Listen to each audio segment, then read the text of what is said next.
No, this is now the second halach. Okay. Likutei Moharan Terevav. We are holding in the middle of Sif Vav, where the Rebbe is tying the whole limit together, and he's explaining. Sorry.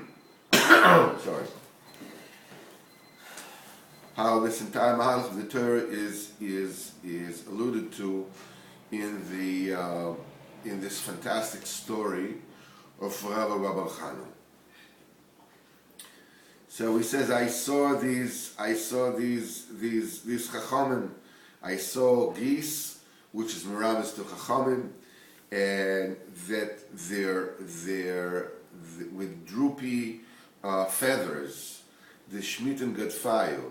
So when he says Shmitten Gadfayu, the Rebbe explains it totally different, and he says that what is Gadfayu is Noitzas, Mishon Nitzim, when people argue about them, and abuse them and put them down, and the Shemitah, they forgo of it. They don't prosecute it. They don't seek revenge and to redress the wrong that they were wrong. They just let it go.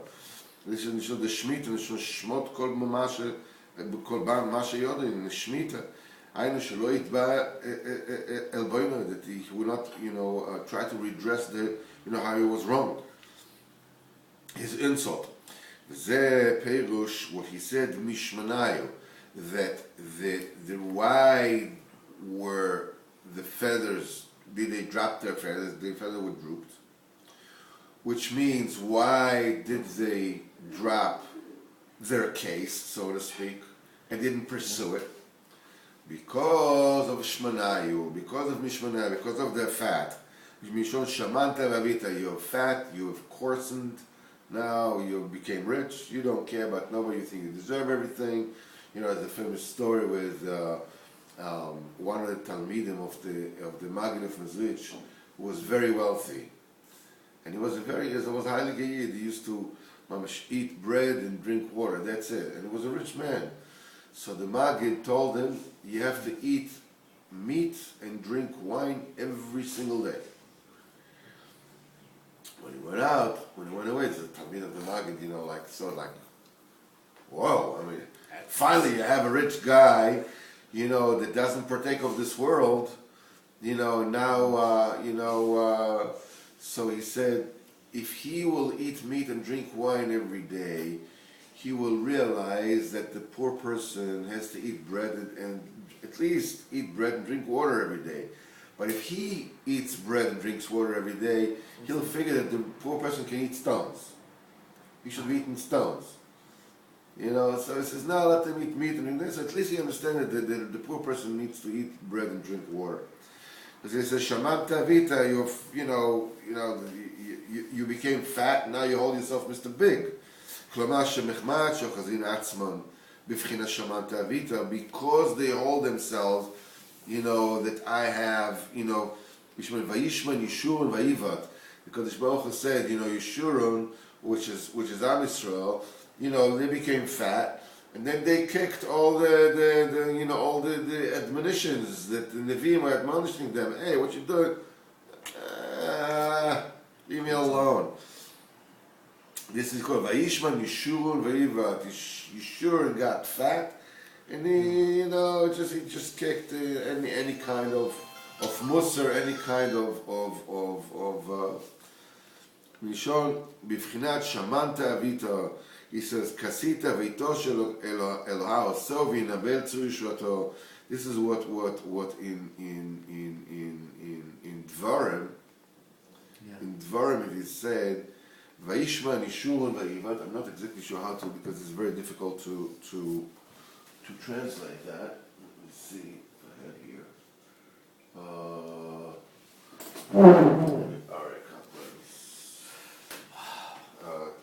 Living Torah. I don't know if he has. He doesn't have. I know where it is. Okay. Anyhow, he talks about this is what they call fat cats. You become fat and you become comfortable, and then you think you deserve it all, and you just take everything for granted. So in other words, the reason why the Chachamim forgo their argument and let it go is because that they hold themselves, I got fat, I got comfortable, I did things that I shouldn't have done. So the reason why this abuse is coming to me, this thing is coming to me is because, to be Masakin, it's because of my Averis this is happening to me. In other words, they recognize the fact that they sinned. And this is the tikkun. The busha is the tikkun.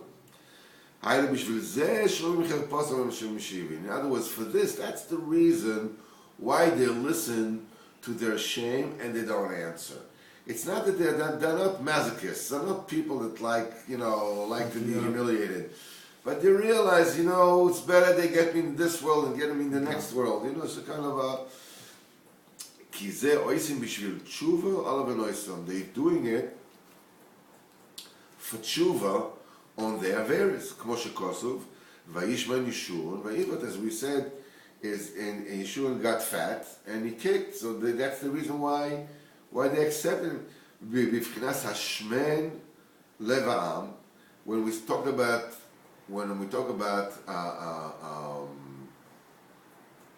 the three nekudas of tshuva, if you remember, we said that the upper yud is made out of three dots. He says, what is the thing? What are these three dots? These are the three tnoim of tshuva. Pen yira be'einov. You will see what is. He says, fatten the heart of the people. Now, he was talking to the Novi. He says, block the tshuva of the people. He says, because if you don't, because they deserve punishment. He says, because if you don't, they'll do tshuva. What will happen? So he says, fatten their hearts, lest they see with their eyes, hear with their ears, and understand with their hearts, and they make tshuva. So what is the opposite of doing tshuva? Fatten the heart, pad the heart with some good experience, Yeah, it's like a Hashmen leva amazeh. Fatten his heart, and make his ears, his hearing heavy, like people will hear your words but not listening to what you say. And distort his sight. Pen yires, unless he will see with his eyes and he will hear with his ears, and his heart will understand, and he will make tshuva, and he will heal. That the Yetzer Hara, what the Yetzer Hara does, it fattens and verstups the heart, even physically. Heart trouble is when fat, builds up in the arteries, the plaque builds the arteries, Hashem Yerachem. And that Yetzer Hara, it verstups the heart, it fattens the heart, it is lessening the hearing. In other words, you hear the words, but they don't go in, and it blinds the eyes. Is it why? Because it's always afraid lest maybe a person will hear and see and understand that he has to do tshuva. Like we said before, that's what the Yetzer Hara. Shatshuva tzeicha b'shloshat noim elu. The tshuva has to be under these three conditions: seeing, hearing, and understanding.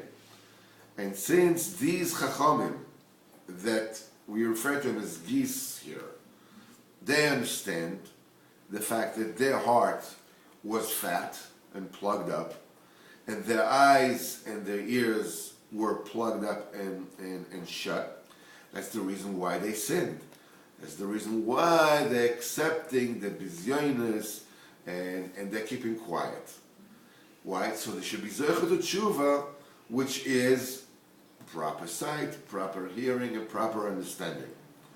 And Rabbi Chana continues, "V'nagdei nachle de mishcha mitotayu," and rivers of fat are drawn from under them. And in this, Rabbi Chana is alluding to one of the aspects of what we said before. Haino de ashtika, being that they drop their fight, they don't pursue their insult, because they say, hey, I sinned, so I deserve this. So rivers of oil, of fat, come underneath them. Through the shtika, they are zoiche to a divine honor, divine kavod. Which is oil.